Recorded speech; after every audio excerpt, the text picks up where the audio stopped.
اس ادارے کی بات کریں تو یہ کانسیپٹ اس سے بہت پہلے کا ہے، بہت پرانا ہے. انڈس سویلائزیشن کی بات کریں یا جو دوسری تہذیبیں تھیں ان کے اندر ایک طرح سے پنچایت کا کانسیپٹ، تو اس کو بھی ہم پارلیمنٹ کا ادارہ کہہ سکتے ہیں.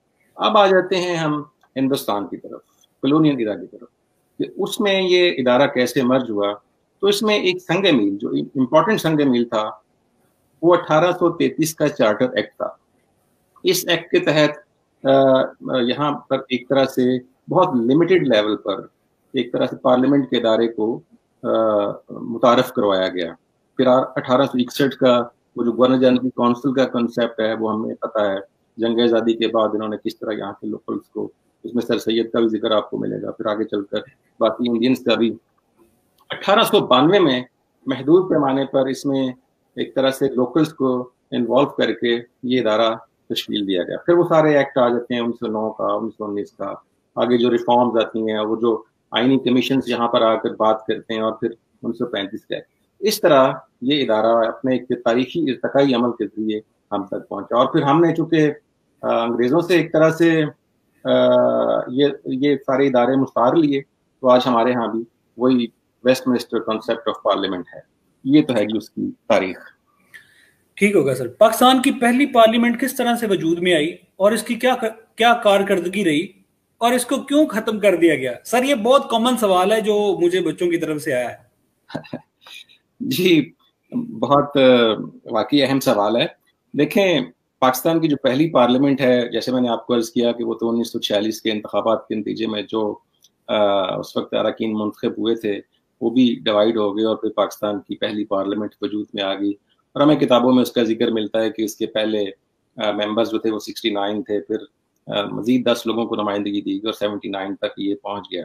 لیکن بہت کم لوگوں کو یہ پتہ ہے، جو ابھی میں بات کرنے لگا ہوں، بہت کم اسٹوڈنٹس کو یہ پتہ ہے کہ پاکستان کی جو پارلیمنٹ ہے یہ پاکستان سے بڑی ہے عمر کے لحاظ سے. بالکل. پاکستان 14 اگست 1947 کو قائم ہوتا ہے، لیکن پاکستان کی جو پارلیمنٹ ہے یہ 10 اگست 1947 کو قائم ہوتی ہے. 4 دن پہلے اس کا قیام عمل میں آتا ہے. اور یہ جو 10 اگست ہے، اس دن ایک طرح سے ہم پارلیمانی طور پر اپنا وجود قائم کرتے ہیں. اور سندھ اسمبلی کی عمارت میں، بہت امپورٹنٹ، سندھ اسمبلی کی عمارت میں سر جوگندر ناتھ منڈل کی صدارت میں پاکستان کی پارلیمنٹ کا پہلا اجلاس ہوتا ہے. اور سر جوگندر ناتھ منڈل کا جو نام ہے یہ لیاقت علی خان تجویز کرتے ہیں، اور پھر خواجہ ناظم الدین اس کی تائید کرتے ہیں. اور ان کی سربراہی میں جو پہلا اہم کام ہوتا ہے وہ اسمبلی کے رولز آف بزنس بنائے جاتے ہیں پہلے دن کی کارروائی میں. اور پھر اگلے دن 11 اگست کو پتہ ہے آپ کو کہ ان رولز کے تحت وہ کینڈیڈیٹ سے نامینیشنز پیپر انوائٹ کرتے ہیں کہ اس اسمبلی کے مستقل صدر یا اسپیکر کے لیے درخواستیں دی جائیں. تو یہ بڑا انٹرسٹنگ ہے کہ 7 اپلیکیشنز آتی ہیں، اور وہ 7 کی 7 جو ہیں وہ ایک کینڈیڈیٹ کی ہیں، اور وہ تھے قائد اعظم محمد علی جناح. مختلف لوگوں نے ان کو نامزد کیا، مختلف لوگوں نے ان کے نام کی تائید کی، اور وہ بلا مقابلہ اسمبلی کے پہلے صدر منتخب ہو جاتے ہیں. اسی طرح 11 اگست کو جو ایک اور اہم کام ہوتا ہے اس پارلیمنٹ کے اندر، وہ قائد اعظم رحمۃ اللہ علیہ کی وہ شہرا آفاق تقریر ہے، جس کا ذکر ہم اپنی ڈیبیٹس میں کرتے ہیں، اور اس کو آگے چل کر ہم ڈسکس بھی کریں گے کہ اس کا کیا امپیکٹ ہے. لیکن ابھی میں سرسری سے یہ بتا دوں. پھر اسی دن ایک اور اہم کام ہوتا ہے کہ پاکستان کا جو قومی پرچم ہے وہ فائنل ہوتا ہے. لیاقت علی خان وہ اسمبلی میں پرچم لہرا کر اس کی منظوری لیتے ہیں، اور پھر یہ 11 اگست گزر جاتا ہے. 12 اگست کو بڑا اہم کام ہوتا ہے رائے صاحب پاکستان کی پہلی پارلیمنٹ میں. یہ سارا کچھ پاکستان کے قیام سے پہلے ہو رہا ہے. ٹھیک ہو گیا. وہی ہوتا ہے کہ قائد اعظم رحمۃ اللہ علیہ ایک کمیٹی تشکیل دیتے ہیں جو ہے بنیادی انسانی حقوق کی کمیٹی. اور یہ جو بنیادی انسانی حقوق کی کمیٹی ہے اس کی سربراہی خود قائد اعظم اپنے پاس رکھتے ہیں. اور اس سے اندازہ ہوتا ہے کہ وہ پاکستان کے اندر جو انسانی حقوق ہیں ان کو کتنی اہمیت دینے والے تھے. اور 15 رکنی اس کمیٹی کے اندر 10 اراکین جو ہیں وہ حکومت کی طرف سے لیے جاتے ہیں، 5 اراکین جو ہیں وہ اپوزیشن کی نمائندگی کرتے ہیں.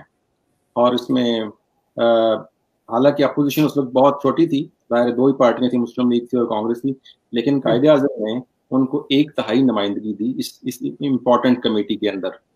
اور پھر ظاہر ہے کہ ایک اور کام جو 12 اگست کو ہوتا ہے وہ یہ ہوتا ہے کہ قائد اعظم جو تھے لیاقت علی خان نے ایک قرارداد پیش کی کہ 15 اگست 1947 کے بعد پاکستان کی جتنی بھی آفیشیل کورسپونڈنس ہوگی، خط و خطابت ہوگی، ان میں لفظ محمد علی جناح کی بجائے قائد اعظم استعمال کیا جائے.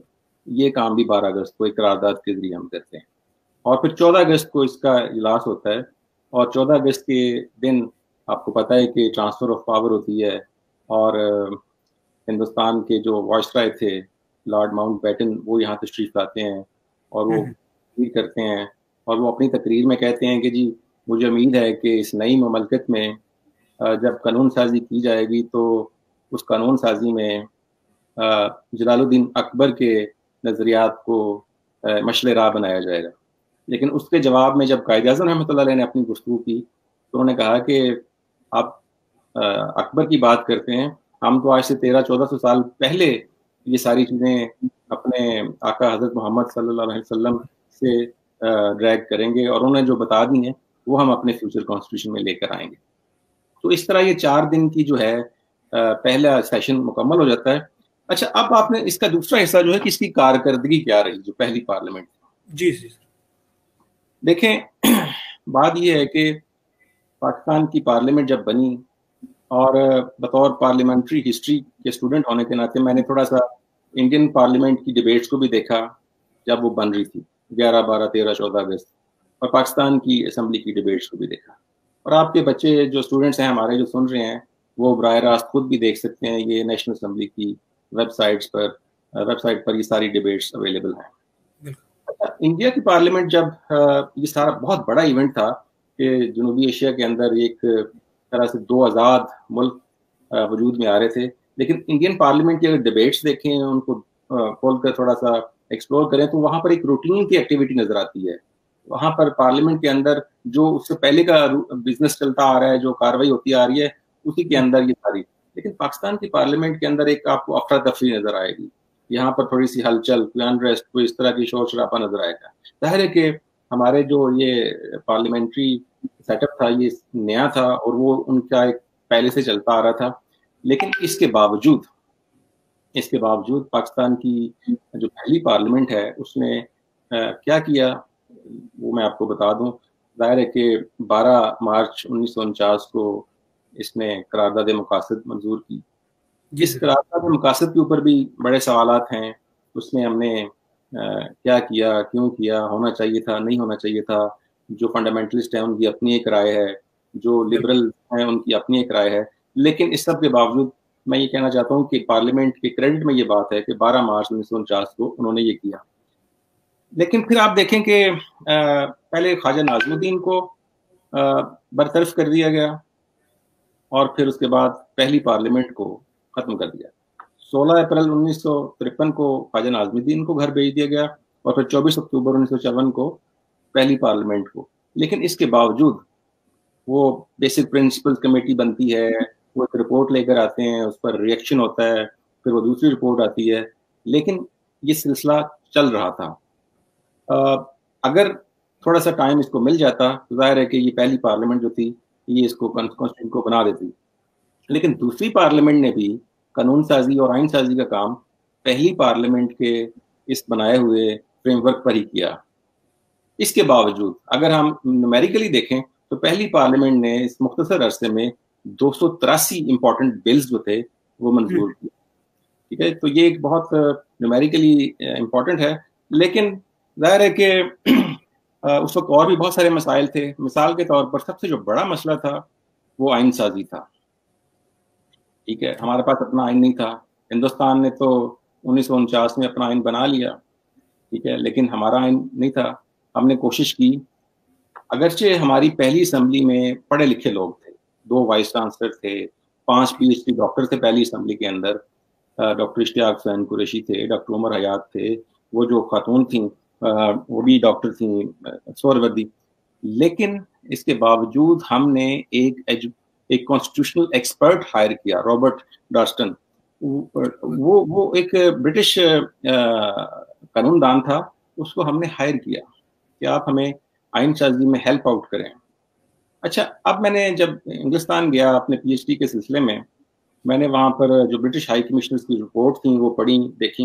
اس میں مجھے ایک بڑی دلچسپ بات نظر آئی, وہ میں آپ کے اسٹوڈنٹس اور آپ کے ناظرین تک پہنچانا چاہتا ہوں کہ ہماری جو یہ اسمبلی کی انکیپیبلٹی تھی اس حوالے سے کہ وہ خود آئین سازی نہیں کر سکتی تھی, انہوں نے ایک تو بندہ ہائر کیا.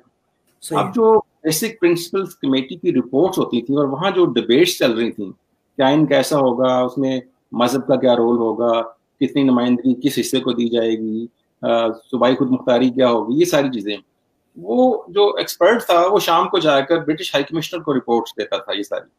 اور برٹش ہائی کمشنر جو تھا وہ اپنی ساری جو رپورٹ ہوتی تھی وہ اپنی گورنمنٹ کو بھیجتا تھا, اور پھر برٹش گورنمنٹ جو تھی وہ پاکستانی حکومت کے ساتھ بات کرتی تھی کہ آپ ایسے نہیں ایسا آئین بنائیں. مثال کے طور پر وہ ایک حوالے سے جو پریشرائز کیا جاتا تھا کہ آپ کامن ویلتھ کا حصہ رہیں, ٹھیک ہے, تو اور بھی اس طرح کے کچھ وہ اقدام چاہتے تھے. تو پاکستان کے اندر آئین سازی میں جو تاخیر کی ایک وجہ ہے وہ یہ بھی ہے کہ ہمارا جو آئینی ایک طرح سے ایکسپرٹ تھا وہ ساری گفتگو لیک کرتا تھا, اور پھر اس کے نتیجے میں ایک بیرونی طاقت کے پاس یہ ساری گفتگو جاتی تھی اور وہ پھر پریشرائز کرتا تھا. تو یہ بھی ایک آئین سازی کے اندر تاخیر کی وجہ بنا.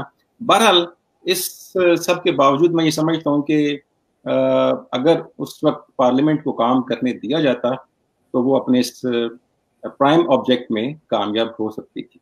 یہ تو ہے جناب آپ کے سوال. سر ایک اور سوال ہے اسی سے ملتا جلتا, بیسیکلی وہ ایک اعتراض ہے, اور وہ اعتراض یہ ہے, کہا جاتا ہے کہ قائد اعظم محمد علی جناح بہت بڑے لیڈر تھے, تو وہ کیوں نہ ایک کامیاب پارلیمانی نظام بنانے میں کامیاب نہیں ہوئے.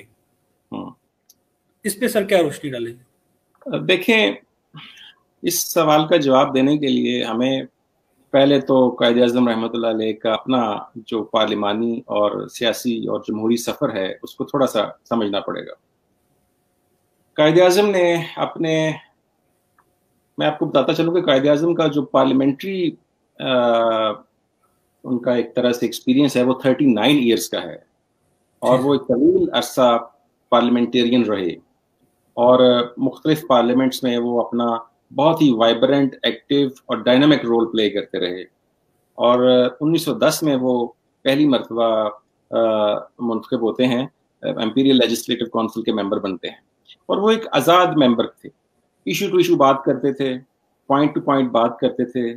اس کے اندر بعض اوقات اگر وہ سمجھتے تھے کہ مسلمانوں کے حق میں وہ بات بہتر ہے تو وہ مسلمانوں کی بات کرتے تھے, اگر وہ سمجھتے تھے کہ تمام ہندوستانیوں کو اس میں فائدہ ہوگا تو وہ اس حوالے سے بات کرتے تھے. ان کے 2-3 ایز اے پارلیمنٹیرین میں امپورٹنٹ ایگزامپلز آپ کے سامنے رکھتا ہوں. مثال کے طور پر 1910 میں جنوبی افریقہ کے اندر ہندوستانیوں کے ساتھ جو سلوک کیا جاتا تھا, یہ مسئلہ وہ آن دی فلور آف دی ہاؤس لے کر آئے, اور وہاں پر بڑی دھڑلے دار زوردار گفتگو کی اور برٹش گورنمنٹ کو آڑے ہاتھوں لیا. اور یہ بات ہے 1910 کی, بہت ارلی سٹیج کی ان کے کیریئر کی, جب وہ سیاست میں 1906 میں آتے ہیں اور 4 سال بعد وہ ممبر بن جاتے ہیں, اور وہ بڑے طاقت کے ساتھ اپنا آرگومنٹ پیش کرتے ہیں. اور اس وقت جو لارڈ منٹو تھے وہ کہتے ہیں کہ آپ اپنے الفاظ میں نرمی پیدا کریں, آپ نے بہت سخت الفاظ کہیں. بالکل.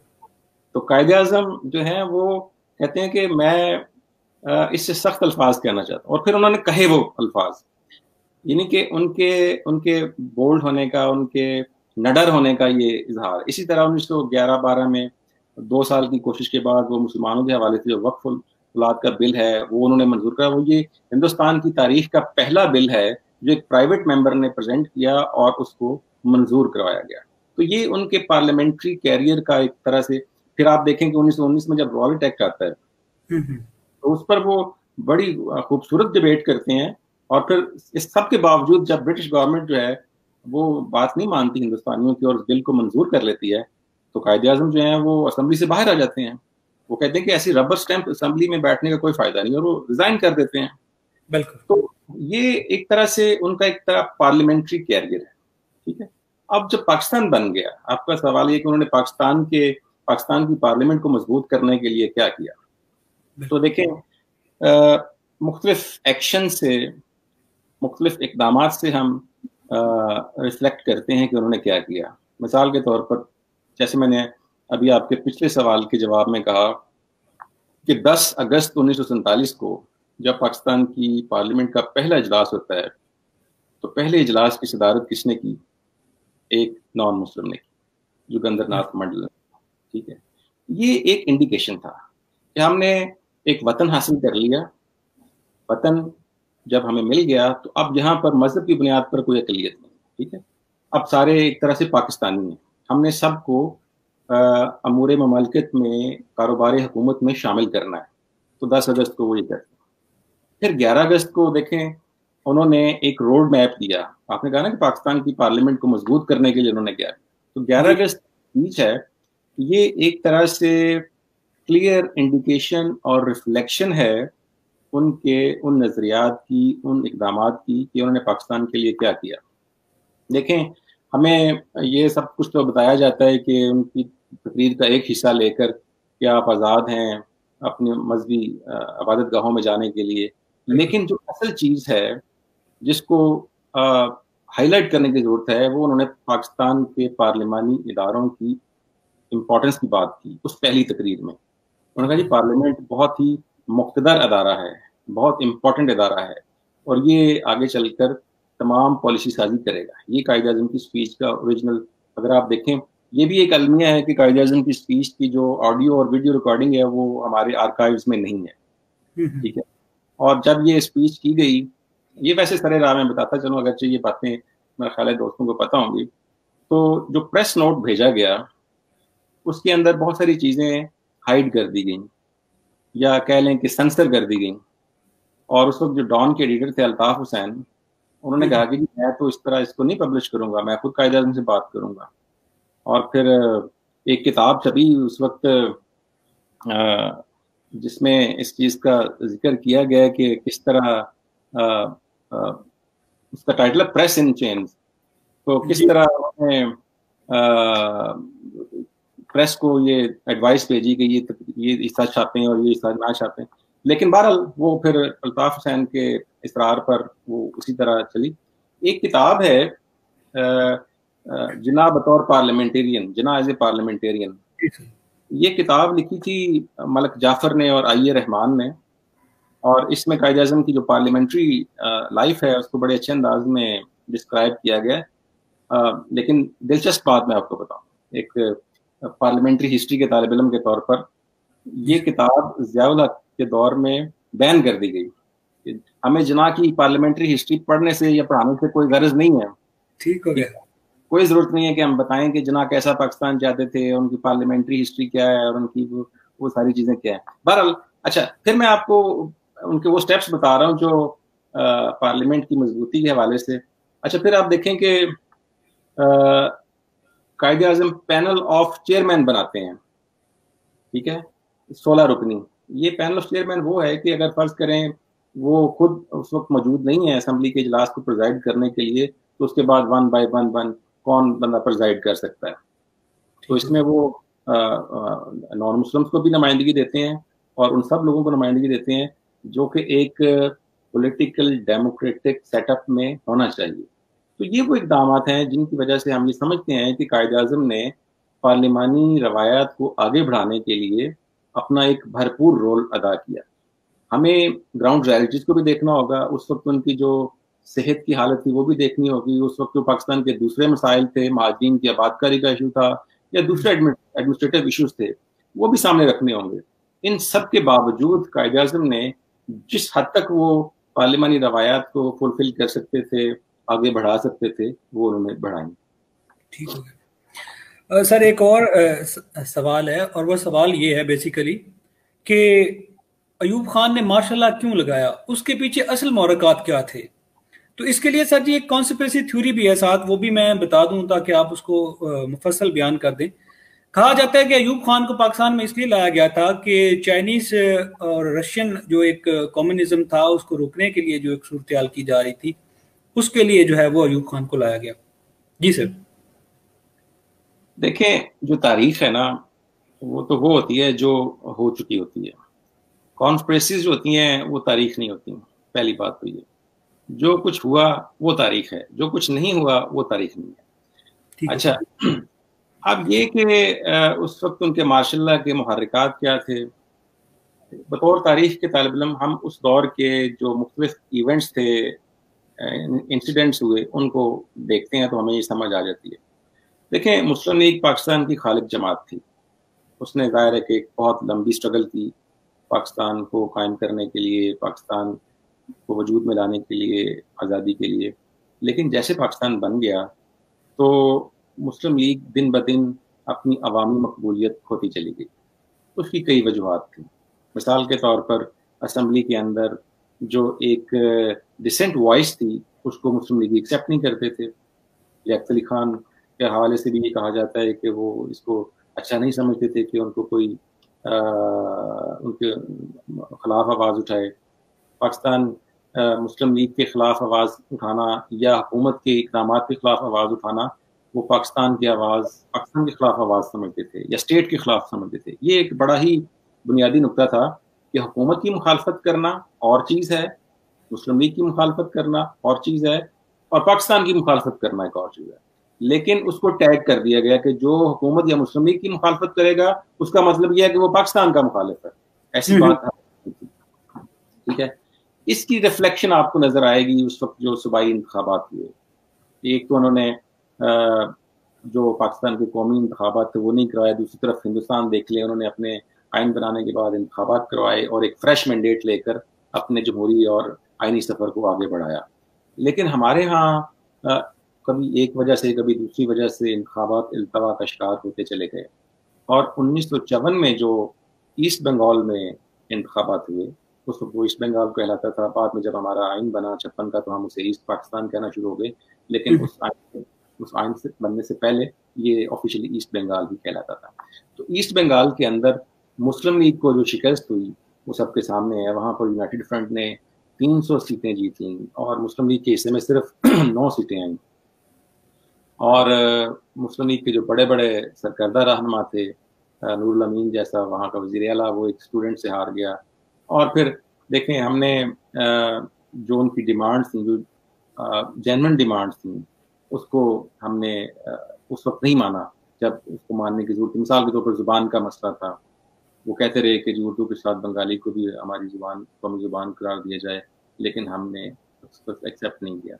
تو یہ جو وہ کہتے ہیں نا کہ لمحوں کی خطا تھی صدیوں نے سزا پائی، یہ وہی بات تھی کہ اس کا خمیازہ بہت بعد میں ہمیں بھگتنا پڑا اور اس کا بہت بڑا نقصان ہوا. تو یہ ایسے اقدامات تھے جن کی وجہ سے اس وقت کے حالات ایسے بنا دیے گئے. مثال کے طور پر ایسٹ پاکستان میں اگر وہ جیت گئے ہیں یونائٹڈ فرنٹ والے تو ان کی جو منسٹریز کو ان کو چلنے نہیں دیا گیا. یہاں پر جو وفاقی حکومت تھی وہ مداخلت کر رہی تھی ان کے معاملات میں. وہاں پر ان کی جو صوبائی وزارتیں تھیں وہ آئے روز چینج ہونا شروع ہو گئیں. اسمبلی کے اندر لڑائی جھگڑے شروع ہو گئے، مار کٹائی شروع ہو گئی. اس حد تک ہوئی کہ وہ جو ڈپٹی اسپیکر تھے، غالباً شاہد ان کا نام تھا، وہ انتقال کر گئے. اور اس ساری صورتحال سے پھر فائدہ اٹھایا ایوب خان نے. اور پھر ایوب خان نے یہیں پر میں بات کرتا چلوں کہ جو اقتدار میں جب آئے تو انہوں نے پھر جو خود آئین دیا 1962 کا آئین، اس کی بھی ایک بڑی دلچسپ سٹوری ہے کہ وہ انہوں نے ایک ایسٹ پاکستان سے تعلق رکھنے والے جسٹس شہاب الدین کو یہ ذمہ داری سونپی تھی اور کہا تھا کہ آپ آئین بنا کر آئیں. انہوں نے کہا میں ایک صورت میں یہ ذمہ داری قبول کروں گا کہ اگر آپ اس کو پبلش کر دیں گے یا پبلک کر دیں گے، آپ ایکسیپٹ کرتے ہیں یا نہیں کرتے، لیکن اس کو آپ پبلک کر دیجیے. لیکن جب حکومت نے اناؤنس کیا کہ یہ 1962 کا آئین ہے تو وہ خود دیکھ کر حیران رہ گئے کہ انہوں نے جو چیزیں ریکمینڈ کی تھیں، جو تجویز کی ہوئی تھیں، وہ نہیں تھی. ٹھیک ہے، وہ تو غالباً منظور قادر نے یا ان کے ساتھیوں نے مل کر اس کو آل ٹوگیدر چینج کر دیا. اس پر پھر انہوں نے ایک پریس کانفرنس کی جیسے شہاب الدین صاحب نے. اور ستم ظریفی دیکھیے، آج تو سوشل میڈیا ہے، چیزیں باہر آ جاتی ہیں، لیکن اس وقت ان کی اس پریس کانفرنس کو کسی اخبار والے کو ضرورت نہیں تھی کہ وہ اگلے دن اخبار میں خبر شائع کر سکے کہ یہ جفر صاحب نے یہ بات کہی ہے. پھر کیا ہوا کہ ایوب خان کے انتقال کے بعد انہوں نے اپنی ایک بایوگرافی لکھی، ریکانسلیشن ری تھاٹس کے نام سے. اس میں یہ سارا واقعہ انہوں نے کوٹ کیا. اچھا، تو یہ وہ حالات و محرکات تھے جن کی وجہ سے اس وقت جو ہے ایوب خان نے مارشل لا لگا دیا. اور پھر یہ 62 کے آئین کا ہم ذکر کر رہے ہیں. ایک اور نقطہ میرے ذہن میں آ رہا ہے کہ 1947 میں ابھی ہم شروع میں جو ذکر کر کے ہیں کہ قائد اعظم نے بنیادی انسانی حقوق کے لیے ایک کمیٹی بنائی، اس کمیٹی کی رپورٹ آئی، وہ رپورٹ 1956 کے آئین کا حصہ بنی. لیکن جب 1962 کا آئین بنا تو اس 62 کے آئین میں انسانی حقوق والا چیپٹر ہی نکال دیا گیا. ایوب خان نے آئین بنایا تو 62 کے آئین میں وہ انسانی حقوق کا چیپٹر شامل ہی نہیں کیا گیا. لیکن بعد میں جب اعتراض ہوا اور اس پر مختلف حلقوں سے آوازیں اٹھیں تو پھر آئین کے اندر جو پہلی ترمیم ہوئی 1962 کے آئین کے اندر وہ ترمیم یہی تھی کہ بنیادی انسانی حقوق کو شامل کیا جائے. اگرچہ آپ ڈنڈے کے زور سے ملک چلا رہے ہیں لیکن ڈاکومنٹس کے اندر تو انسانی حقوق ہونے چاہیے. بہرحال وہ پھر شامل ہوئے. اور پھر دلچسپی دیکھیے کہ جو تیسری اور چوتھی اسمبلی تھی یا پارلیمنٹ تھی پاکستان کی، یہ کسی آئین کے تحت وجود میں نہیں آئی تھی. ٹھیک ہے، کسی ایسے آئین کے تحت وجود نہیں آئی تھی جو کسی پارلیمنٹ نے بنایا ہو. اور پھر اسی طرح اس میں دیکھیے جو لیڈر آف دی ہاؤس تھا صبور خان، وہ پارلیمنٹ کا ممبر ہی نہیں تھا لیکن لیڈر آف دی تھا. پھر آپ دیکھیے کہ عام طور پر یہ ایک کنسیپٹ ہے کہ جو اسپیکر ہوتا ہے وہ ایک نیوٹرل شخص ہوتا ہے، غیر جانبدار ہوتا ہے. لیکن اس اسمبلی کا جو اسپیکر تھا جبار خان، وہ سر عام یہ کہتا تھا کہ ایوب خان جو ہے وہ پاکستان کے لیے ناگزیر ہیں اور ان کو تاحیات یہاں پر رہنا چاہیے. وہ پبلکلی یہ کہتا تھا، اس کی غیر جانبداری. پھر اس اسمبلی میں جو اپوزیشن لیڈر تھا ایوب خان کا بھائی تھا سردار بہادر خان. سو یہ ایک عجیب طرح کی تاریخ ہے جو ہماری پارلیمانی تاریخ ہے. اور اس میں ظاہر ہے کہ اس طرح کے سیاسی حالات میں ایوب خان کو یا غیر جمہوری قوتوں کو موقع ملتا ہے تو وہ اقتدار میں آتے ہیں. ٹھیک ہے سر، اگلا سوال یہ ہے کہ کیا ذوالفقار علی بھٹو پاکستان میں صحیح معنوں میں پارلیمنٹری سسٹم واپس لانے میں کامیاب ہوئے تھے، اور اس حوالے سے انہوں نے کیا کردار ادا کیا تھا؟ دیکھیں، یہ جو ذوالفقار علی بھٹو ہے نا، ان کا جو ایرا ہے 1970 سے 77 تک، یہ پاکستان کی سیاسی اور پارلیمانی تاریخ کا انتہائی امپورٹنٹ ایرا ہے کئی حوالوں سے. اس کو بھٹوز ایئرز بھی کہتے ہیں. اس کی ایک اہمیت تو یہ ہے کہ ایک نیا پاکستان بنا. ایسٹ پاکستان الگ ہو گیا. جب بھٹو نے کام شروع کیا تو وہ ظاہر ہے کہ ویسٹ پاکستان کے پرائم منسٹر تھے. پھر جس اسمبلی کے الیکشن کے ذریعے یہ پارلیمنٹ بنی، اس اسمبلی کا الیکشن پاکستان ٹوٹنے سے پہلے ہوا تھا. اس کا اجلاس 1 سال 4 مہینے کے بعد ہوا. پھر اس ایرا کی امپورٹنس یہ ہے کہ اس اسمبلی نے پریزیڈینشل سسٹم کے تحت کام شروع کیا. ذوالفقار علی بھٹو پہلے پریزیڈنٹ تھے، سول چیف مارشل ایڈمنسٹریٹر بھی تھے، لیکن بعد میں وہ 73 کے آئین کے بعد پرائم منسٹر بن گئے. پھر اس اسمبلی نے وہ جو بائی کیمرل سے یونی کیمرل سے بائی کیمرل کی طرف آئی، ظاہر 2 ایوان بنائے. تو یہ بہت امپورٹنٹ ٹائم فریم ہے پاکستان کی پارلیمانی تاریخ کے اندر. اب دیکھیں کن حالات میں پاکستان یہ بھٹو کام کر رہے تھے. ایسٹ پاکستان الگ ہو چکا تھا. ہمارے 80,000 سے زائد جو تھے وہ فوجی بھارت کے کنٹرول میں تھے، اور پاکستانی قوم ایک ڈیمورلائز سچویشن میں تھی. اس میں ان کو مختلف سمتوں میں کام کرنا تھا. ملک کا آئین بھی بنانا تھا، قوم کو ڈیمورلائزیشن سے بھی نکالنا تھا، ہندوستان سے اپنے فوجی بھی چھڑانے تھے، اور پھر ایک نئے سرے سے قوم کی تشکیل بھی کرنی تھی. تو اب یہ جو پارلیمنٹ ہے یہ 1 پرسن 1 ووٹ کی حیثیت سے الیکٹ ہو کر آئی تھی. اور پاکستان کی تاریخ میں 23 سال بعد پہلے عام انتخابات ہوئے تھے. اگرچہ پہلے صوبائی انتخابات ہوتے رہے لیکن وہ بھی لمیٹڈ، ان کے ووٹرز کی کوالیفیکیشن اور تھی. لیکن یہ پہلا موقع تھا کہ ایک عام انتخابات میں ایک عام آدمی کے ووٹ سے یہ لوگ منتخب ہو کر آئے. اب بھٹو نے پارلیمانی نظام کو واپس لانے میں کس حد تک کامیابی حاصل کی، اس کو سمجھنے کے لیے میں اس سوال کا جواب 2 حصوں میں ڈیوائڈ کروں گا. ایک تو یہ ہے کہ آپ 1970 سے لے کر 1973 تک دیکھیں، یہ ایک فیز ہے بھٹو کی پارلیمنٹری ہسٹری کے حوالے سے. اس میں پارلیمنٹ اتنی ساورن تھی، اتنی پاورفل تھی، اتنی انڈیپینڈنٹ تھی اور اتنی آٹونومس تھی کہ اس نے جیسا چاہا آئین بنا دیا. اور اس میں انہوں نے دوسرے اداروں کے لیے بھی فکس کر دی، ان کی رسپانسبلٹیز، ان کے کانسٹیٹیوشنلی رائٹس، ان کے رسپانسبلٹیز، ان کے اختیارات، سب کچھ ڈٹرمن کر دیا. فوج یہ کرے گی، بیوروکریسی یہ کرے گی، عدالتیں یہ کریں گی، پارلیمنٹ یہ کرے گی، پریزیڈنٹ یہ کرے گا، پرائم منسٹر یہ کرے گا. ظاہر یہ پارلیمنٹ کا کام تھا اور پارلیمنٹ نے یہ بڑے خوبصورت انداز سے کیا. اور پھر یہ دیکھیں ایک بڑی میچورٹی تھی اس وقت. مثال دیتا ہوں میں آپ کو. صوبائی حکومت تھی ادھر مینگل صاحب کی، عطا اللہ مینگل کی بلوچستان میں، لیکن بھٹو صاحب نے اس کو برطرف کر دیا. اس کے ساتھ اظہار ہمدردی کے لیے NWFP میں مفتی محمود صاحب کی حکومت تھی، جنہوں نے ریزائن کر دیا. ٹھیک ہے، لیکن یہ دونوں یہ واقعات ہیں فروری 1973 کے اور مارچ 1973 کے، اور اس وقت آئین سازی کا عمل پورے زور شور سے جاری ہے. یہ جو سیاستدان ہیں جن کا میں نے ذکر کیا، یہ کوئی روٹ کر بیٹھ نہیں گئے جب ہم نے ساتھ جنگ کرنی ہے. ان کو اپنی قومی ذمہ داریوں کا احساس تھا، اور انہوں نے ان کے ساتھ مل کر، پوری طرح مل کر آئین بنایا، اور 10 اپریل 1973 کو پاکستان کا پہلا آئین بن گیا. یہ پارلیمنٹ کا بہت بڑا کارنامہ ہے. ٹھیک ہے، اور یہ اس پارلیمنٹ کی میچورٹی بھی شو کرتا ہے، اور ان سیاستدانوں کی میچورٹی بھی شو کرتا ہے کہ ہمارے سیاسی اختلافات اپنی جگہ پر، سیاسی کنٹروورسیز اپنی جگہ پر، لیکن جو ہمارا پرائم آبجیکٹ ہے کانسٹیٹیوشن فارمیشن، کانسٹیٹیوشن میکنگ، اس کو ہم نے اولیت دینی ہے. اور اپوزیشن ہے، حکومت ہے، کتنا وگرسلی یہ لوگ بیٹھتے تھے، اور کئی کئی گھنٹے بیٹھ کر یہ جو ایک ایک شک کے اوپر بحث کرتے تھے. وہ میں نے کتاب پڑھی ہے، بایوگرافی اس کی، شیخ رشید احمد کی، جو بابا سوشلزم تھے، وزیر صحت بھی رہے بھٹو دور میں. وہ کہتے ہیں کہ میں اپنی اسمبلی میں چیف وہپ تھا. وہپ کا ہوتا یہ ہوتا ہے کہ اسمبلی کے اندر، ان کے نارمس کے اندر، کہ اس نے کورم کو انٹیکٹ رکھنا ہوتا ہے. ٹھیک ہے، تو کہتے تھے کہ میں دروازے کے آخری ادھر بیٹھ جاتا تھا، آخری چیئر پر جا کر، کہ کوئی ممبر اٹھ کر جاتا تھا تو میں اس کو کہتا تھا کہ بیٹھو واپس جا کر.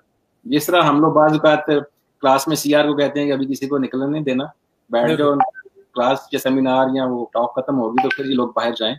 تو اسی طرح اس وقت یہ اسمبلی کے اندر کئی کئی دن بحث کر کے انہوں نے یہ آئین بنایا. تو اس طرح میں یہ سمجھتا ہوں کہ ول آف پاور تھی، اس پاکستان کی ٹریجڈی ان کے سامنے تھی.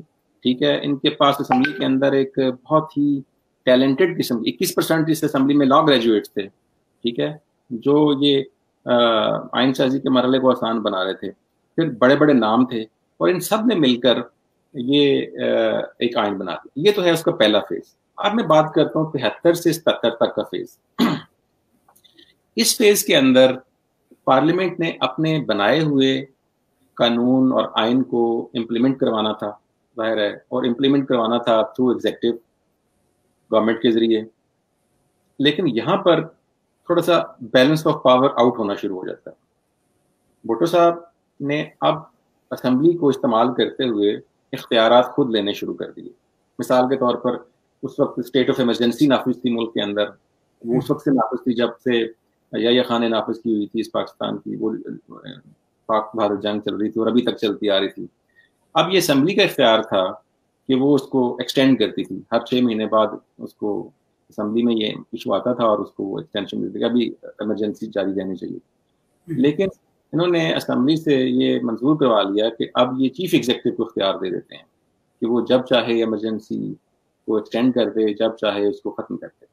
تو یہ ظاہر ہے کہ ایک ادارے کی پاورز انہوں نے اپنے پاس لے لی. اسی طرح اسمبلی کے فورم کو استعمال کرتے ہوئے انہوں نے کچھ عدالتی اختیارات بھی لیے. تو کرتے کرتے 7 ترامیم کی انہوں نے. تو جو دوسرا فیز ہے 73 سے 77 والا، اس فیز کے اندر جو ایگزیکیوشن آف کانسٹیٹیوشن کا مرحلہ تھا، جو کہ ایگزیکٹو کے تھرو ہونا تھا، اس میں پھر بیلنس آف پاور آؤٹ ہوتا ہے، اور پھر ظاہر ہے کہ دوسری قوتوں کو موقع ملتا ہے کہ وہ آ کر اپنا یہاں پر اختیار اور اقتدار سنبھال لیں. تو یہ ہے جی پارلیمنٹ. اوکے جی سر، ضیاء الحق کے مارشل لاء نے پارلیمنٹ کو کیا نقصان پہنچایا، اور کیا موجودہ بگاڑ کا یہی شخص ذمہ دار ہے؟ دیکھیں یہ بہت ہی ایک امپورٹنٹ اور کنٹروورشل قسم کا کویشچن ہے، لیکن ظاہر ہے کہ ہم تاریخ کے طالب علم ہیں، اور تاریخ میں جو کچھ ہوا ہمیں اپنے اسٹوڈنٹس کو، اپنے آڈینس کو یہ بتانا چاہیے. دیکھیں 77 میں ضیاء الحق نے اقتدار سنبھال لیا. ظاہر ہے کہ اس کی اپنی ریزنز تھیں, لیکن جب اقتدار سنبھال لیا تو کئی سال یعنی کہ 1985 تک یہاں پر تمام جو جمہوری ادارے تھے, سیاسی جماعتیں تھیں, وہ سب ختم, ان پر بین پابندیاں. 85 میں جب یہ مطالبہ بہت زور پکڑ گیا تو پھر انہوں نے انتخابات کروائے, اور ظاہر ہے کہ اس کے پیچھے سیاسی جماعتوں کی اسٹرگل تھی, ایم آر ڈی کی اسٹرگل تھی. بینظیر بھٹو اس وقت 1984 میں واپس آئیں, بہت بڑا یہاں پر جلوس تھا اور ان کو لوگوں نے ویلکم کیا, اور پھر یہاں پر ایک طرح سے پولیٹیکل موبلائزیشن کا پروسیس دوبارہ سے شروع ہوا.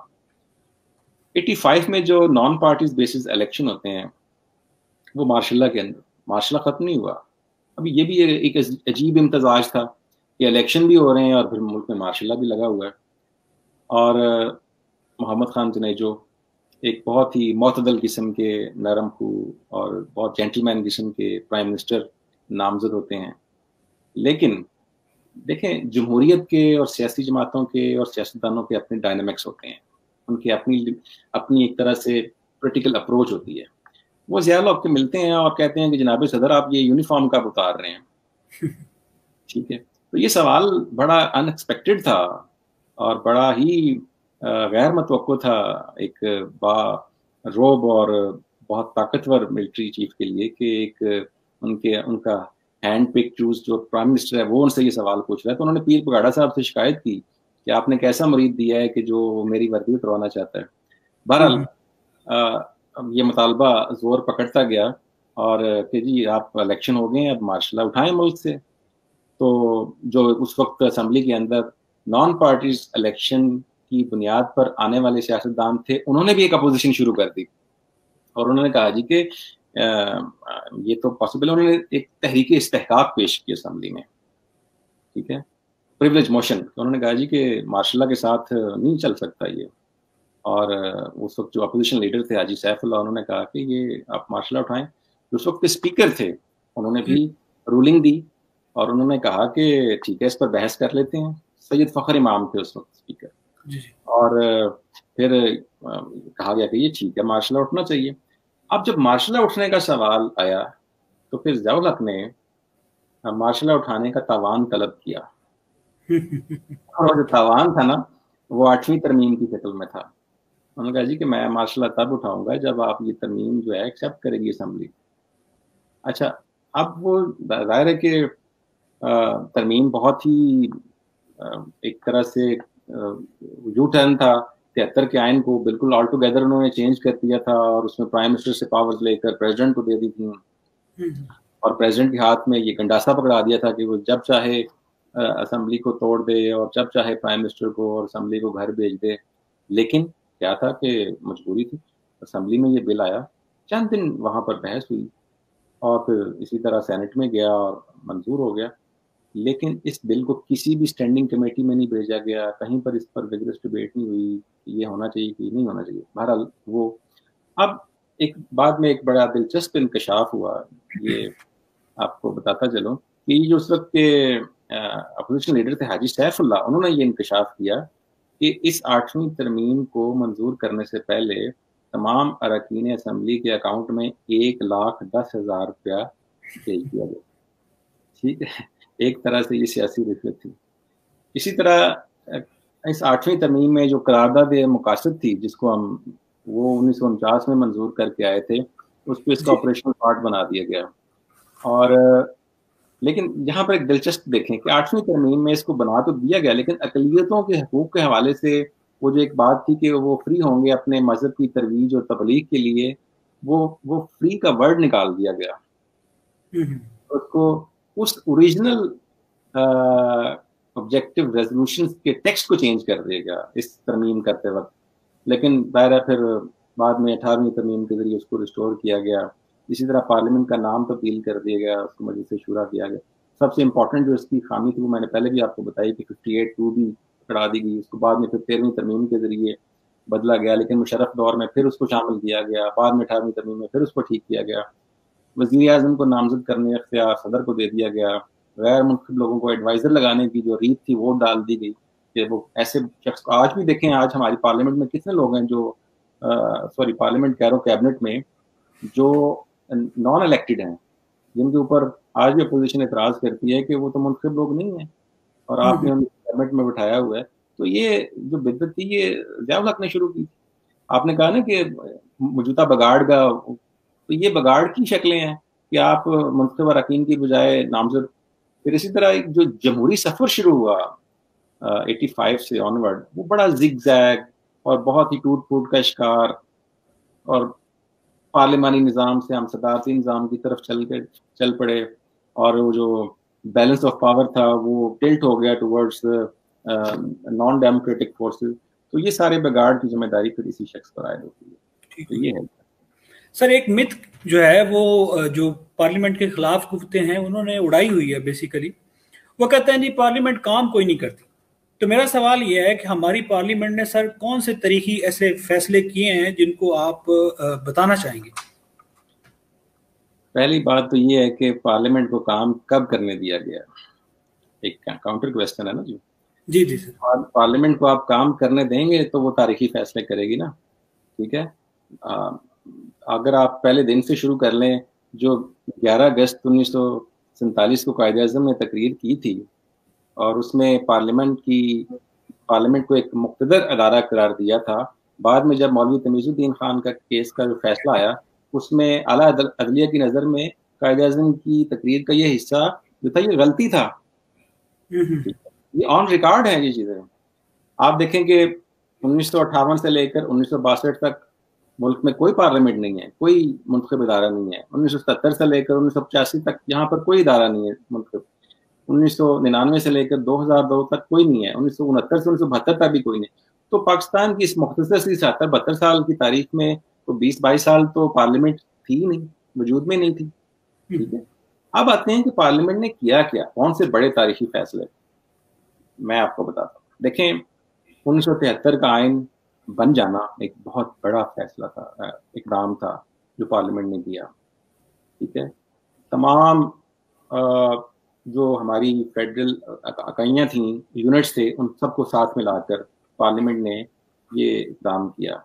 اور آپ دیکھیے کہ جب یہ 1973 کا آئین منظور ہوا 10 اپریل 1973 کو، تو اس کی منظوری کے بعد باقاعدہ اپوزیشن اور حکومت کے اراکین نے ایک جلوس نکالا، مل کر اس کو سیلیبریٹ کیا کہ ہم نے ایک ایسی ڈاکومنٹ بنا لی ہے کہ جو ہماری کنسنسس کے ساتھ بنی.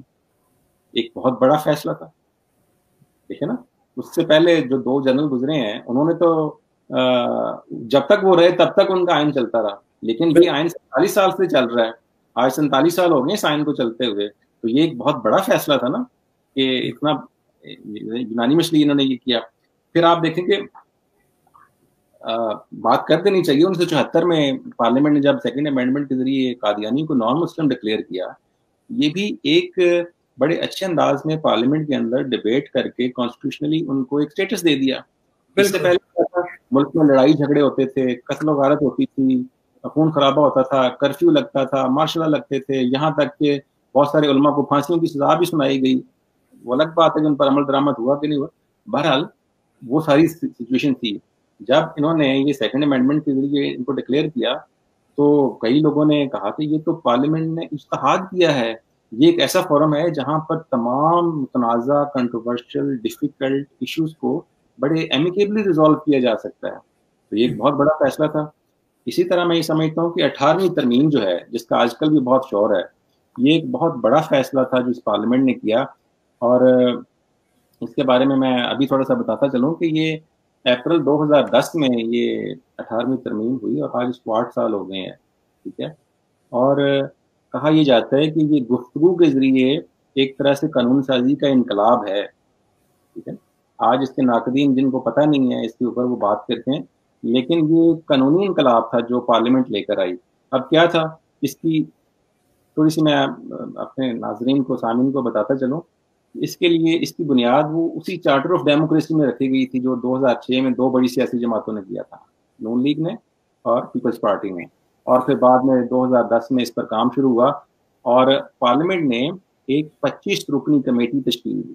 یہ سملیرٹی دیکھیں رائے صاحب، 1973 کا جب آئین بنا اس وقت بھٹو صاحب نے جو کمیٹی بنائی تھی آئین بنانے کے لیے وہ بھی 25 رکنی تھی، اور یہ 2010 میں 18ویں ترمیم کے لیے جو کمیٹی بنی یہ بھی 25 رکنی تھی، اور اس کمیٹی میں 14 سیاسی جماعتیں شامل تھیں اور آزاد اراکین بھی شامل تھے، جنہوں نے مل کر، یہ بڑی انٹرسٹنگ بات ہے جی سر، اگر آپ اس کمیٹی کی کمپوزیشن دیکھیں، پارلیمنٹ کے اندر اگر کسی پارٹی کے پاس ایک نشست ہے اس کو بھی اس کمیٹی کا حصہ بنایا گیا تاکہ سب کو آن بورڈ لیا جائے، سب کی رائے کو شامل کیا جائے، اور پھر یہ کمیٹی بنی، اور اس کمیٹی نے 982 تجاویز جو ہیں وہ عوام سے بھی جو انوائٹ کی، تو 982 لوگوں نے تجاویز دیں۔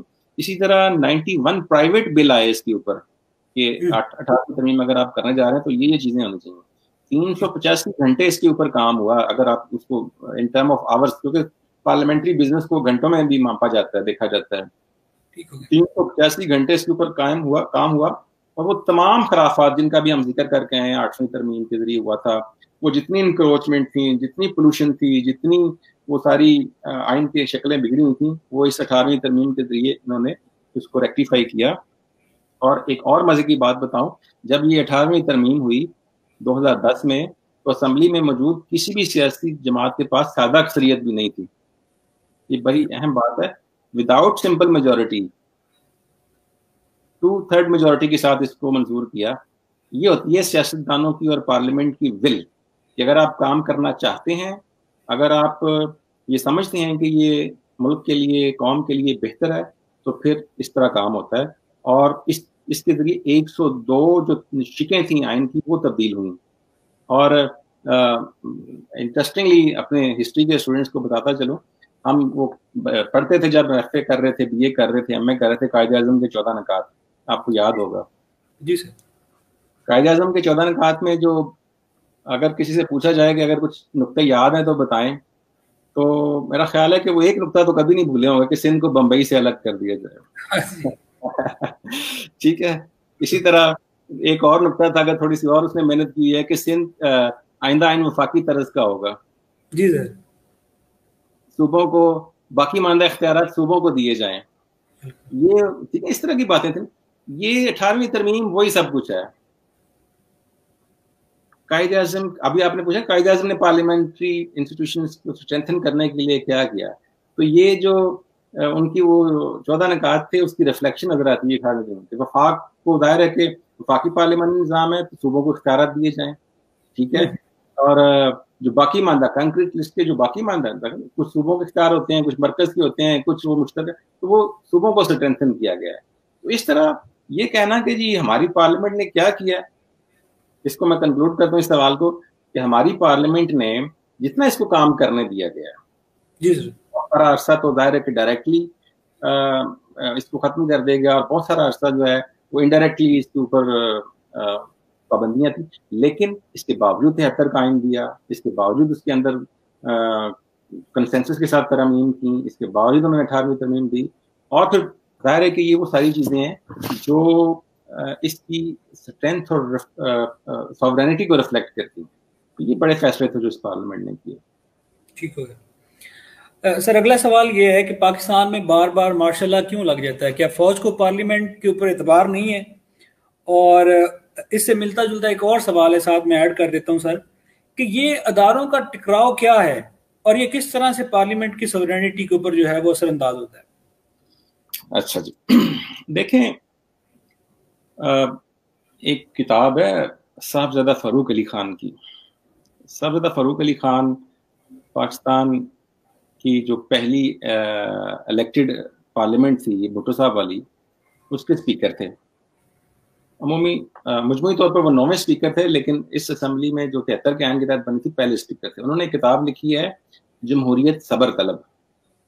ٹھیک ہو گیا۔ اور اس کتاب کے ٹائٹل میں وہ لکھتے ہیں کہ یہ جو پارلیمنٹ کی موجودہ بلڈنگ ہے، اس کا افتتاح انہوں نے اس وقت بھٹو صاحب سے کروایا تھا، اور اگر ان کو یہ پتا ہوتا کہ بعد میں اس پارلیمنٹ کے ساتھ کیا کچھ ہونا ہے تو شاید وہ یہ غلطی نہ کرتے۔ یہ انہوں نے کتاب کے ٹائٹل پر لکھا ہے۔ دیکھیں اداروں کے ٹکراؤ کی آپ نے بات کی، ہم نے 73 سال کے اس مختصر عرصے میں بے شمار تجربات کیے۔ کبھی ہم انڈائریکٹ پارلیمنٹ کو لے کر آئے، کبھی ہم نے ایسی پارلیمنٹ لے کر آئے جو جو کسی آئین کے تحت ہی وجود میں نہیں آئی تھی.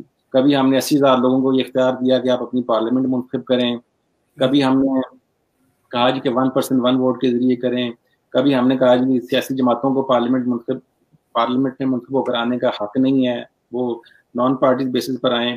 اسی طرح ڈفرینٹ تجربات کرتے رہے, جس کی وجہ سے یہاں پر سیاسی کلچر سیاسی جماعتوں میں نہ آ سکا. اور ظاہر ہے کہ جب سیاسی جماعتوں میں سیاسی کلچر نہ آیا تو پھر عوام کے اندر بھی وہ ٹرانسفر نہ ہو سکا. اور یہ جو سیاسی جماعتیں ہوتی ہیں, جو پولیٹیکل پارٹیز ہوتی ہیں, یہ کسی بھی ڈیموکریٹک سیٹ اپ کے لیے ریڑھ کی ہڈی کی حیثیت رکھتی ہیں. ٹھیک ہے, there is no concept of political democratic setups اور norms in the absence of political parties. تو ہمارے ہاں اب دیکھیں ہم نے ایک اسٹنٹڈ قسم کی, ایک جیسے کہتے ہیں نا کہ وہ اسٹنٹ مین ہوتا ہے, وہ موت کنویں میں وہ موٹر سائیکل چلاتا ہے, کبھی وہ ادھر کرتب کرتا وہ دکھا جاتا ہے, کبھی ادھر. ہم نے اپنی جمہوری اداروں کو, اپنی پارلیمنٹ کو اس طرح کا ایک اسٹنٹڈ سا سسٹم دیا ہے. ٹھیک ہے, جمہوریت کی جو خامیاں ہیں ظاہر ہے وہ مزید جمہوریت سے دور ہو سکتی ہیں. صحیح ہے, اس کا یہ حل نہیں ہے کہ آپ جمہوریت کو یا ان اداروں کو, جمہوری اداروں کو ہی ختم کرتے ہیں. اگر دیکھیں ہمارے ہاں آپ نے سوال پوچھا کہ یہ بار بار مارشل لا کیوں ہو جاتا ہے, اس میں بیلنس آف پاور آؤٹ ہو جاتا ہے. بعض اوقات ہمارے چیف ایگزیکٹو اتنے اختیارات لے لیتے ہیں, ہماری جو ایگزیکٹو ہے وہ اتنی پاورفل ہو جاتی ہے کہ پارلیمنٹ کا ادارہ جو ہے وہ اوور شیڈو ہو جاتا ہے. اسی طرح ہمارے ایک ادارہ دوسرے ادارے کے کاندھے پر رکھ کر بندوقیں چلاتا ہے. تو جب ہم اس کا حل بھی جب ہم اس آئینی حدود کے اندر رہ کر تمام ادارے, جوڈیشری ہے, ایگزیکٹو ہے, پارلیمنٹ ہے, ملٹری ہے یا کوئی اور ادارہ ہے, وہ سارے اپنی اس آئین میں دی حدود کے اندر رہ کر کام کریں تو کبھی کسی کو موقع نہیں ملے گا. دیکھیں ہمارے جو مسائل ہیں نا,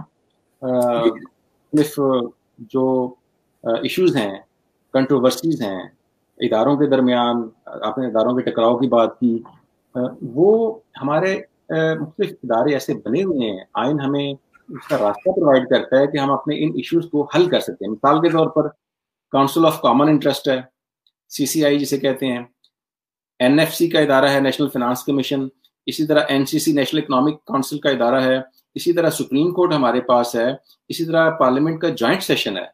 تو یہ وہ ادارے ہیں جن کی موجودگی میں ہم اپنی کنٹروورسیز کو, اپنے ایشوز کو, اپنی پرابلمس کو ریزالو کر سکتے ہیں.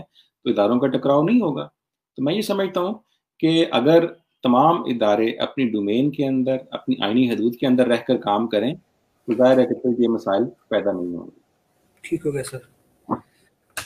میرا آخری سوال ہے, اس کے بعد ہم کمنٹس لیں گے. کمنٹس میں جو سوالات آئے ہیں ان کے ہم جواب دیں گے. اور یہ آخری سوال بڑا انٹرسٹنگ ہے موجودہ صورتحال کے تناظر میں. کیا موجودہ سیاسی جماعتیں ایک خود مختار پارلیمنٹ بنانے میں کامیاب ہو جائیں گی؟ یہ PDM کے تناظر میں سر سوال ہے تھوڑا سا. دیکھیں جس طرح میں نے آپ سے پہلے ذکر کیا کہ اگر ہم اپنی سیاسی اور جمہوری تاریخ کو دیکھیں تو ہماری جو میچور پولیٹیکل پارٹیز ہیں انہوں نے ماضی سے کافی کچھ سیکھا ہے. اس کی ایگزامپلز ہمارے سامنے ہیں اور اس کی ریفلیکشن بھی ہمیں نظر آتی ہے. جس طرح میں نے آپ سے پہلے عرض کیا کہ 18ویں ترمیم کے ذریعے سیاستدانوں نے مل کر, چھوٹی بڑی تمام سیاسی جماعتوں نے مل کر ایک آئین کو اصل شکل میں بحال کرنے کی کوشش کی. دیکھیں پاکستان جو ہے وہ فیڈرلزم پر قائم ہے. ٹھیک ہے, یہ ایک آرگنائزنگ پرنسپل ہوتا ہے کہ کسی بھی فیڈرل ریاست کو چلانے کے لیے. دیکھیں اگر آپ بات کریں جہاں پر یہ فیڈرلزم بڑے عرصے سے چل رہا ہے, جہاں پر جمہوری نارمز بڑے اسٹرانگ ہیں, امریکہ کی مثال دیکھ لیں. امریکہ نے جب یہ سلسلہ شروع کیا تھا تو شروع میں 13 ریاستوں نے اس فیڈرلزم کو اڈاپٹ کیا تھا. بعد میں اب 50 کی 50. اب کچھ ریاستوں کے اپنے جھنڈے بھی ہیں, اپنے ترانے بھی ہیں, لیکن وہ بڑے اچھے انداز میں چل رہی ہیں. جرمنی کی مثال آپ کے سامنے ہے, وہاں پر بھی کچھ ریاستوں کے اپنے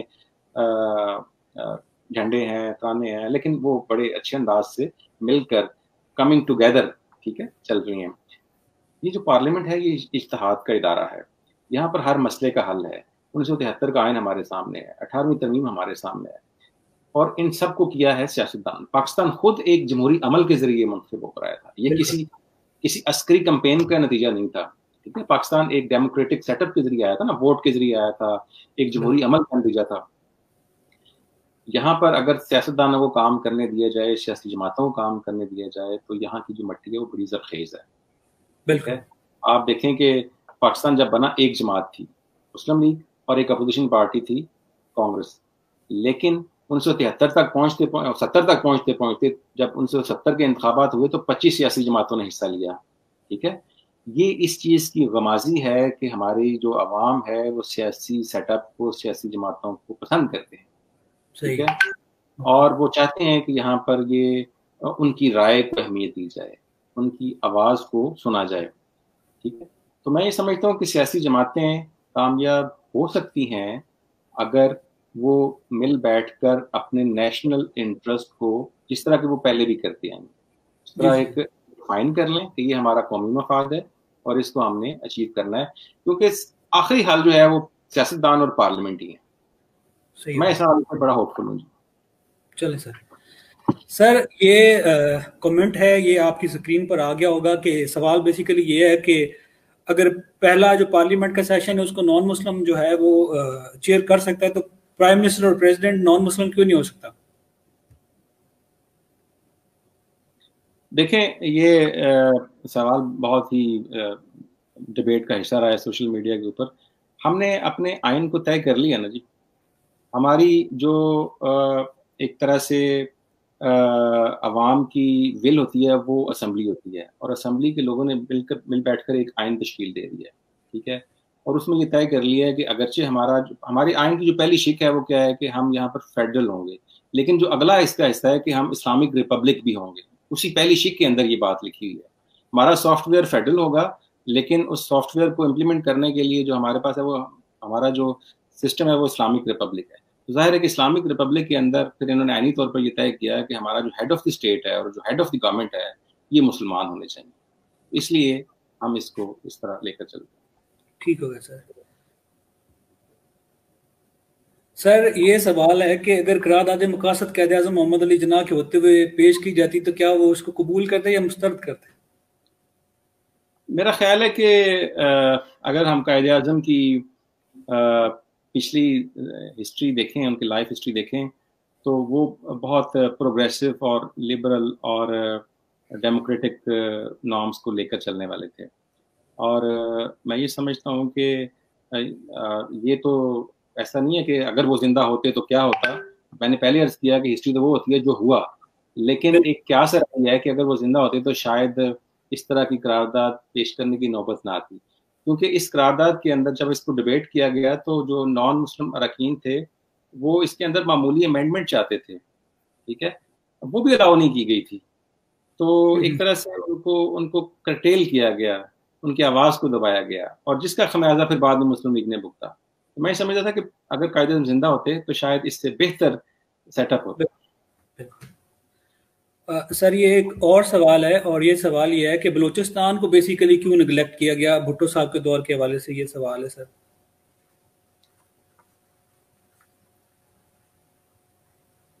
دیکھیں,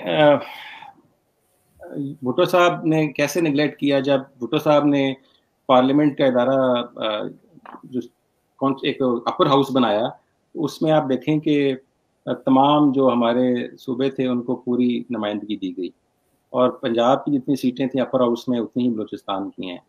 ٹھیک ہے, اب یہ کچھ ذمہ داریاں سیاستدانوں کی, وہاں کے لوکل سیاستدانوں کی بھی بنتی ہیں. ٹھیک ہے, ان کو بھی یہ موقع ملنا چاہیے کہ وہ اپنے عوام کے لیے, اپنے لوگوں کے لیے اپنا رول پلے کر سکیں. ظاہر ہے کہ اگر وہاں کے جو نیٹوز ہیں, لوکلز ہیں, وہ اپنی آواز کو پوری طرح سے نہیں اٹھائیں گے, میں سیاستدانوں کی بات کر رہا ہوں, عوام کی بات نہیں, تو یہ ایک سوال کاؤنٹر کوشچن یہ بھی ہے کہ وہاں کے جو لوگ اسمبلیوں میں آتے رہے انہوں نے کیا کیا اپنے ملک کے لیے, اپنے صوبے کے لیے. ٹھیک ہے, یہ ایک ہے کہ اگر جب وہ بچہ خود, چلیں اس کو چھوڑیں, وہ پھر کنٹروورشل یہ بات, لیکن یہ ہے کہ وہاں کے لوگوں کو بھی تھوڑا سا, سیاستدانوں کو بھی سوچنا چاہیے تھا اس حوالے سے. نہیں سر, میں اس کو تھوڑا آسان کر دیتا ہوں آپ کو بیان کرنے کے حوالے سے. اس کے اوپر کنٹروورسی یہ کہا جاتا ہے کہ وہ جو لوگ چوز کیے جاتے تھے بلوچستان سے وہ پرو اسٹیبلشمنٹ لوگ ہوتے تھے, اور وہ true representative of the Baluchis نہیں ہوتے تھے. اب یہ تو سر بہت سیدھی سیدھی بات میں نے آپ کو کر دی ہے. جی, اس میں تو کوئی شک نہیں ہے نا, یہ تو آپ نے خود ہی اس کا جواب دے دیا کہ ظاہر ہے کہ یہ صرف بلوچستان کے حوالے سے نہیں بلکہ باقی صوبوں کے حوالے سے بھی ہے. تو آپ دیکھیں جو الیکٹیبلز ہیں. ظاہر ہے کہ یہاں پر آبادی زیادہ ہے, یہاں پر وسائل زیادہ اس حوالے سے کہ لوگ پڑھے لکھے ہیں یا لوگوں کو موقع مل جاتے ہیں تو وہ اور طرح سے تھوڑا سا کرتے ہیں. وہاں پر ظاہر ہے کہ تعلیم کی کمی ہے اور وہ پسماندہ ہیں, تو ان کو اپنی بات آگے تک پہنچانے میں مشکلات آتی ہیں. تو یہ بات آپ کی ٹھیک ہے, اس میں جو آپ نے جواب دیا. اوکے سر, یہ سر آخری سوال ہے پروگرام کا, اور یہ آپ کے اسٹوڈنٹ عرفان صاحب نے کیا ہے, اور وہی اردو زبان والا مسئلہ جو ہے وہ پوچھنا چاہ رہے ہیں کہ قائد اعظم نے اردو زبان کو جو ہے وہ قومی زبان ڈکلیئر کر کے غلطی کی تھی یا ٹھیک تھا؟ دیکھیں, میں نے پہلے جیسے عرض کیا ہے کہ ہمیں جب تحریک پاکستان چلا رہے تھے, ظاہر ہے کہ اس وقت اردو زبان ایک بہت بڑا کمپوننٹ تھا ہماری اس تحریک کا. اور اگر آپ کو تھوڑا پیچھے چلے جائیں تو سر سید احمد خان نے جب یہ کہا تھا کہ اردو اور ہندی کا تنازع 1867 بنارس سے یہ شروع ہوا اور وہ ساری, تو اردو زبان کا تحریک پاکستان میں بہت بنیادی رول تھا. لیکن جب پاکستان بن گیا تو پاکستان بننے کے بعد ظاہر ہے کہ اردو جو ہے اس کے ساتھ ساتھ بنگالی, اور بنگال کے اندر اردو کو سمجھنے والے صرف 1% تھے. تو میرا یہ خیال ہے کہ اگر اردو کو اس وقت نافذ کر دیا جاتا تو کوئی حرج نہیں تھا. بعد میں ہم نے 1956 کے آئین میں اس کو ریکٹیفائی بھی کر لیا اور اس کو شامل بھی کر لیا, لیکن وہ دیر ہو چکی تھی, تاخیر ہو چکی تھی. بعد میں جب 73 کا آئین بنا تو 73 کے آئین کے اندر یہ کہا گیا کہ اردو زبان اگرچہ ہماری قومی زبان ہے, اس کو دفتری زبان بھی ہونا چاہیے. تو 15 سال کی مدت دی گئی کہ آپ 1985 تک اس کو قومی زبان جو ہے اس کو ساتھ دفتری زبان بھی بنا لیں. لیکن جب 88 میں اسمبلی آئی, وجود میں آئی بینظیر بھٹو کی, مجھے اس کی ڈیبیٹس پڑھنے کا اتفاق ہوا, تو خود ایگزیکٹو یا ٹریری بینچز کے جو لوگ تھے وہ اس کی مخالفت کر رہے تھے, اور وہ کہہ رہے تھے کہ 15 سال تو ہمیں کہا گیا آئین کے اندر, لیکن اس میں 11 سال تو مارشلہ لگ گئے, ضیاء کا معاملہ تھا, تو اگر وہ 11 سال مائنس کر دیے جائیں تو شاید ہم اگلے 11 سال میں اس کو کر لیں. لیکن ابھی تک ایسا نہیں ہوا. ظاہر ہے کہ اس میں کچھ مفاد پرست لوگوں کا سٹیکس ہیں کہ وہ سمجھتے ہیں کہ اگر اردو کو دفتری زبان بھی قرار دے دیا گیا تو شاید ان کی اتھارٹی اور مناپلی جو ہے وہ چیلنج ہو جائے گی. تو اس وجہ سے یہ ابھی ہے مسئلہ درپیش. لیکن یہ بات ٹھیک ہے کہ اردو زبان جو ہے اس کے ساتھ اگر بنگالی زبان کو بھی اس وقت پہلے دن سے یہ قومی زبان قرار دے دیا جاتا تو شاید, اگرچہ میں پہلے کہہ چکا ہوں کہ شاید جو ہے وہ ہسٹری نہیں ہوتی, لیکن دوبارہ بول رہا ہوں کہ شاید ہمارے حالات اس طرح کے نہ ہوتے. ٹھیک ہے سر, تھینک یو سو مچ. آپ نے بڑا کمپریہنسولی چیزوں کو بیان کیا, اور میرے کئی سوالات کے جواب آپ نے انڈائریکٹلی دے دیے, اور مجھے بڑی خوشی ہے, اور میں انتہائی مشکور ہوں آپ کا, اور خاص کر میں اور میری آڈینس جو ہے وہ آپ کا شکریہ ادا کرتے ہیں کہ آپ نے اپنے قیمتی وقت میں سے وقت نکال کے جو ہے وہ ہمیں ٹائم دیا. جی آپ کا بھی بہت شکریہ, اور مجھے بھی بہت مزہ آیا گفتگو کر کے, اور بہت اچھا لگا. اور سر انشاءاللہ ہم فردر بھی آپ کو انشاءاللہ انگیج کرتے رہیں گے, اور انشاءاللہ امید ہے کہ آپ ہمیں انکار نہیں کریں گے. جی انشاءاللہ ضرور. چلے سر, تھینک یو سو مچ سر, اپنا خیال رکھیے گا, دعا میں یاد رکھیے گا. اللہ حافظ سر.